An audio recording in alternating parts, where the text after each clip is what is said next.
Hey guys, welcome back to my YouTube channel Hasi Productions, and today we're gonna continue on with the major in 2014 IGCSE practical exam regarding this time is about the presentation portion.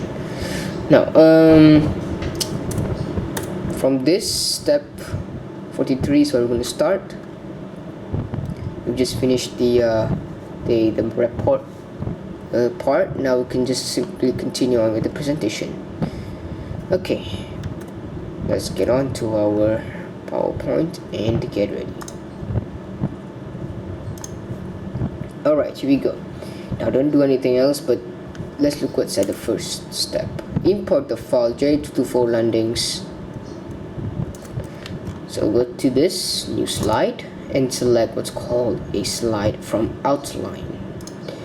Then you select what you need, which is J224 landings. Select it now. There it is. But okay, yes, we've successfully imported, but we need something to do that next. To master slide must have a plain white background. To get a master slide, select the view and select what's called a master slide from here. Slide master from the master view section. And it views what you need. So make sure you add this slide first, this main slide there. Add a black 3-point white horizontal line across toward the slide about 3 cm from the top. Okay, 3 cm from the top.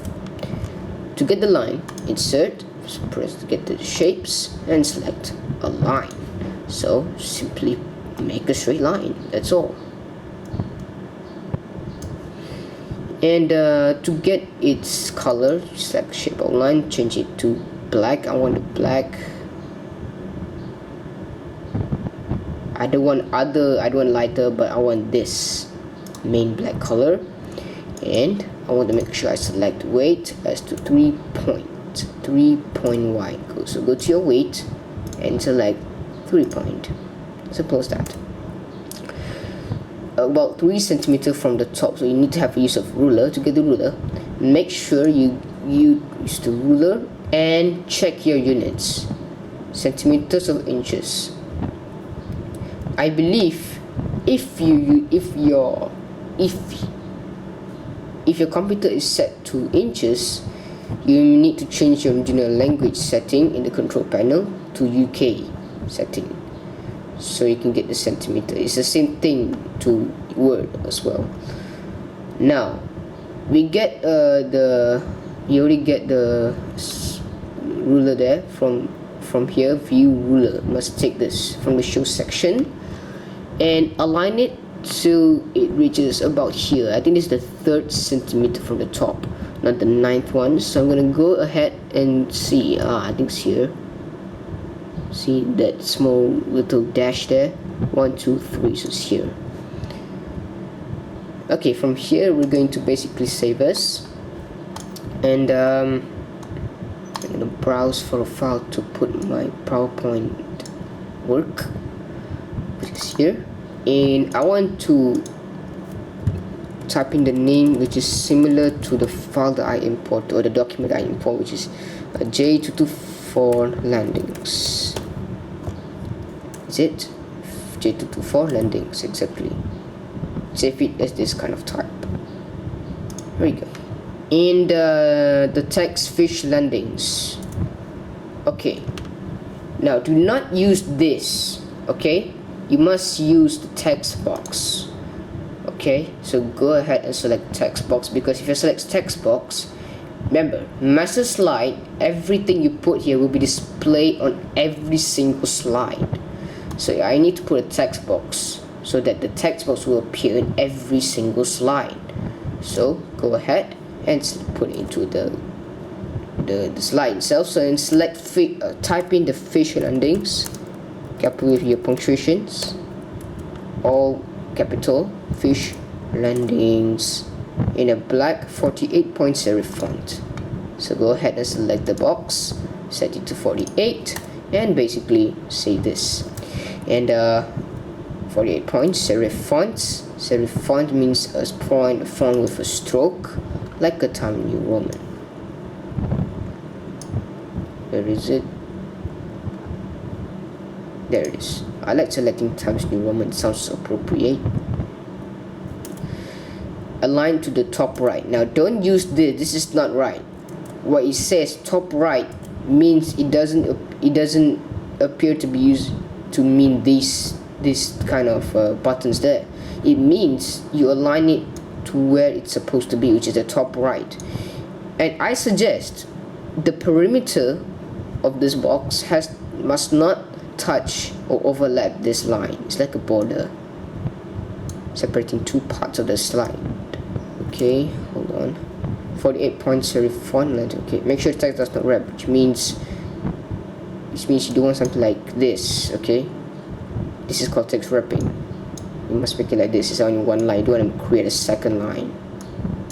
So let's leave it as left aligned because it doesn't tell you to change its alignment of the text. So now the picture of a book from clip art for Microsoft Access 2013 is not really going to be a bit familiar on here, because if I select insert, you have to go to all the pictures and you have to get the clip art itself from here.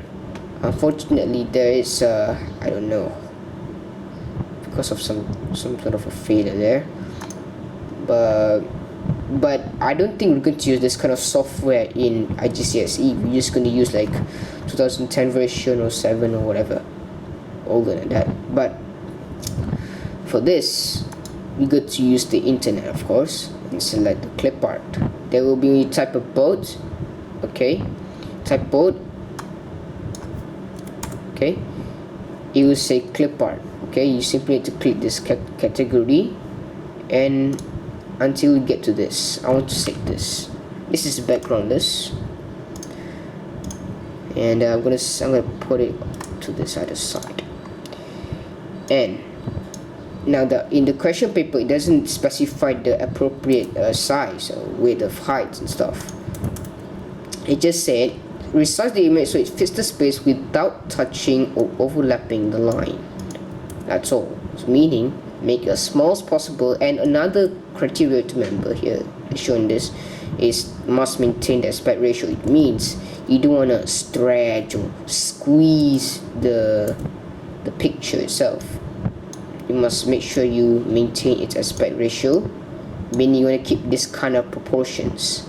Make sure that the perimeter also must not touch, so make it as small as possible.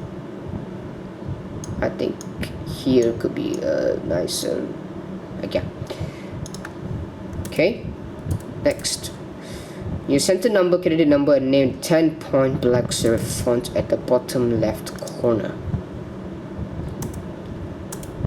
Let's get to it.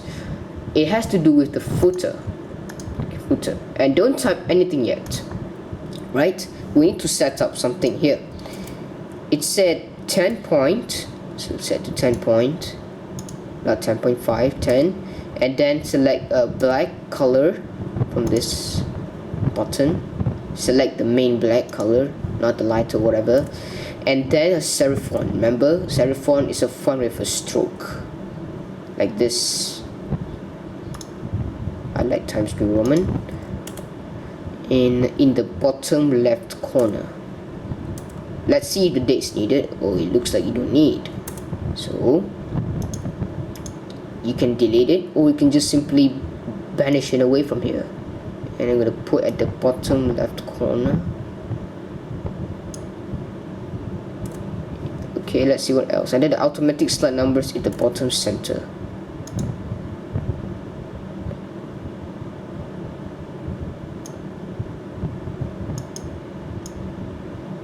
Oh, that's how you resize.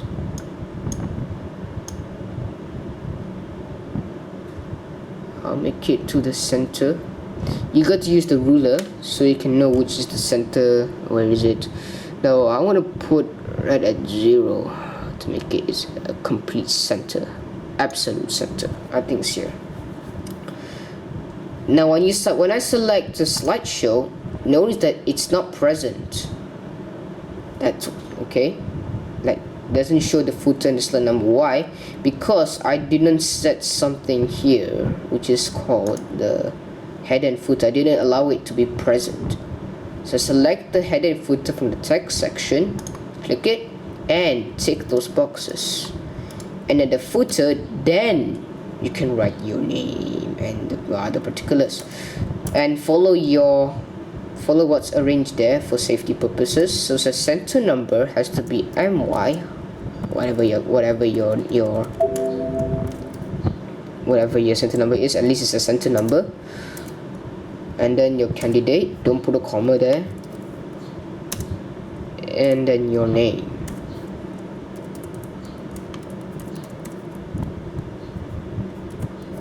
Okay, and 100. Yes. I want to click apply to all, not apply, because if I say apply to all, it will apply to every single slide. So click this. So when I put it, there it is. Oh, by the way, that it's so small. I mean, I make the perimeter so big. You need to make it to its clear left. So it should be here. Check it, and it's supposedly what it's expected to be. So let's save this now.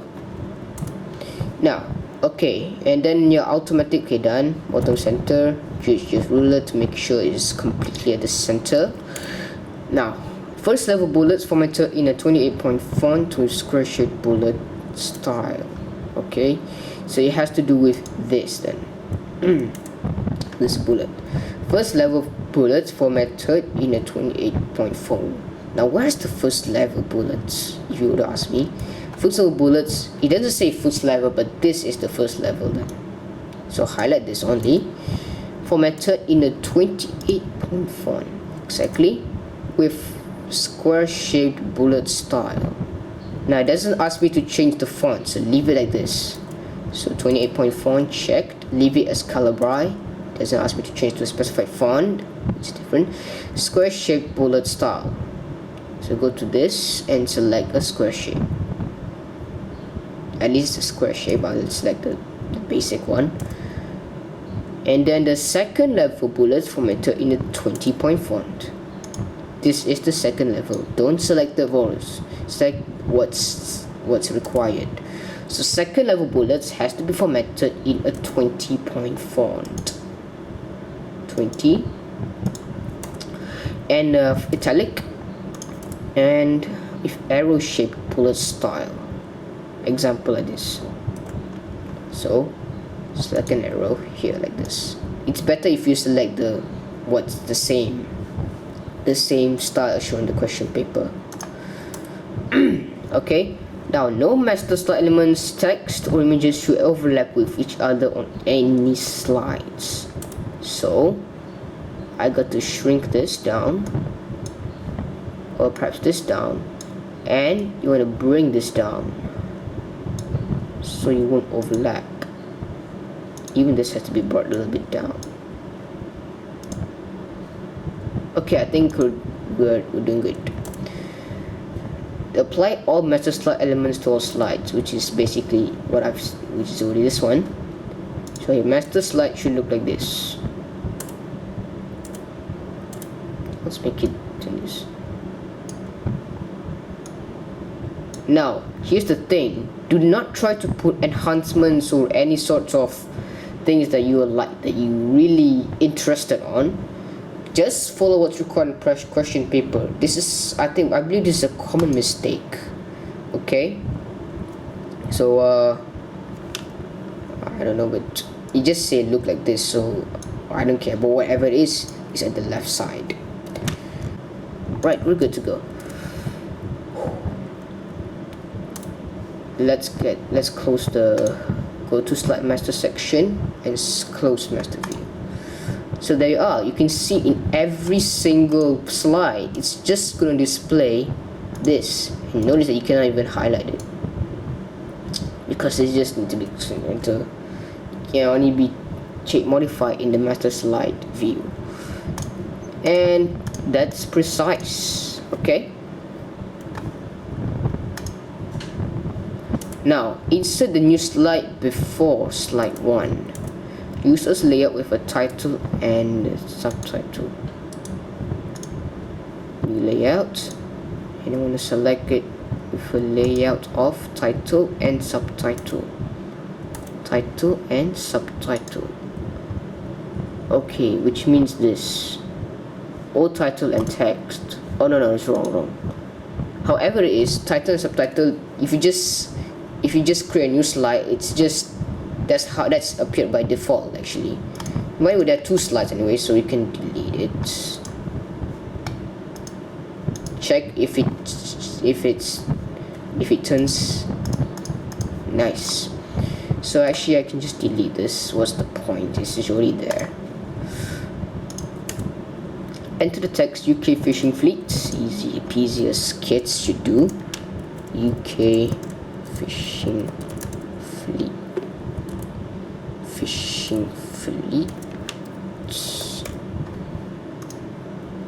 And then a summary of species.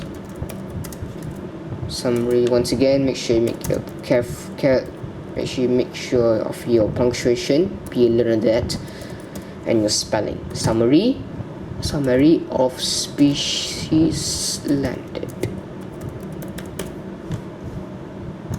Okay. On the first slide, insert a star shape in the bottom right corner. Enter the text 2011 in the center of the star. Easy.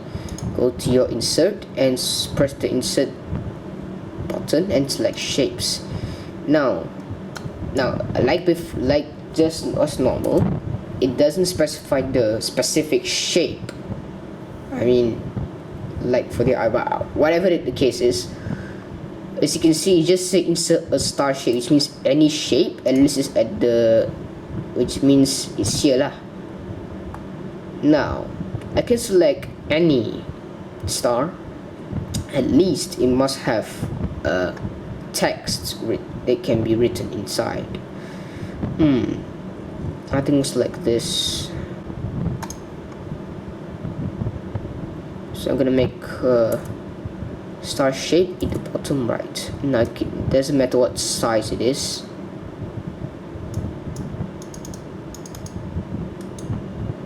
Now you cannot type in. Oh, you can. Okay. Insert a star shape and then enter the text 2011 at the center of the star. Now I believe you should just leave it like this. Don't try to enhance it more. Leave it at this color. Okay, at the center of the star, precise. Don't change the colors here. Leave it like this. Doesn't ask you to do so. Create a vertical bar chart using data in the file J224 type. This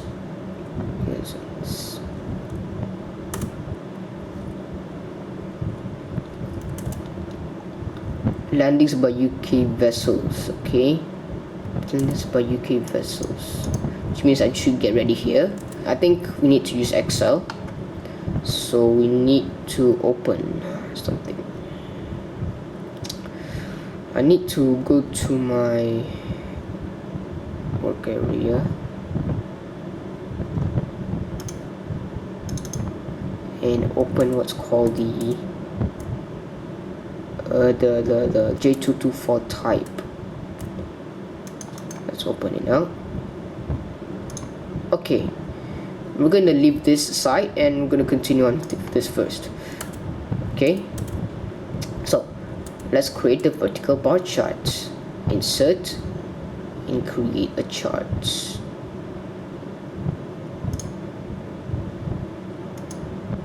On a bar, don't take whatever said, create a vertical bar chart, which means a bar. No, it has to be vertical. Bar means here is, I don't know, but it has to be vertical at least. So don't want a horizontal one. You want to select a column version. Okay, that's nice. Quantity and value at the same time. Label the chart with the title Fish Landed. Category series labels display info. labels over there. Access titles as fish type and number. Now it doesn't say any sort of a fish, it doesn't show here, so I think we need to change the formats. I think it must be this. Okay, chart title is fish landed.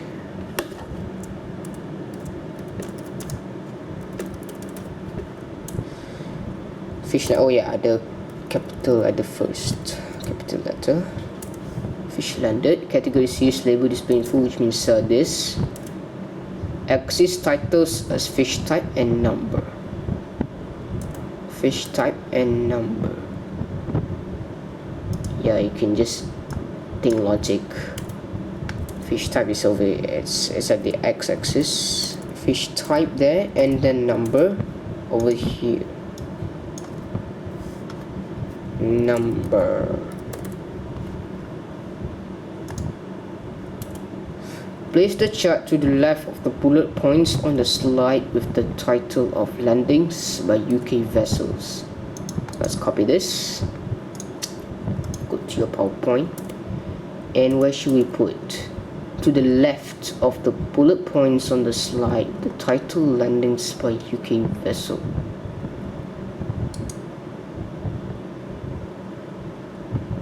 Yes. No, don't move this, but you want to move this only. And it says to put on the left, so don't move this, the blue text, but move this. And then you can move this.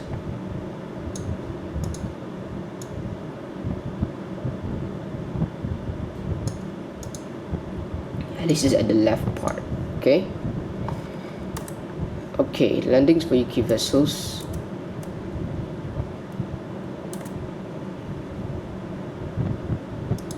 Okay, save the presentation. Oh yes, I realized that I actually made a mistake. I didn't read the instruction carefully. It says, look, this chart to compare the quantity and value of each type of fish landed, which means actually I don't need the total then. So what you need to do is you need to recreate a new one. So don't select total, go to create, which is this one. You select that, and then you just create the correct layout. Alright, then you just simply need to type in the necessary words you need to type, showing the question paper, and you're good to go. So be careful, don't select total, you select this only. So be very careful. Print the presentation as handouts with 3 slides to the page. So to get ready for your printing, want to make sure that you select file and go to print. This sets your print preview. Okay, so having said that, if you want to print as handouts to 3 slides per page, okay, handouts, select, oh not this one, but 3 slides to the page, and that's how. Then you print it, and then another part is the landings by UK vessels as a full slide, which means I select full page slide, or maybe you set the custom range 6 to 6. Yes, that's how you should do. You can use the custom range. So there you go. So I cannot print it. So this is another part of what you should print, and there you go. We're done. Okay, so we'll continue onwards afterward. We've done with this stuff. You will continue on later 52 to the end of the examination. Thank you for your attention.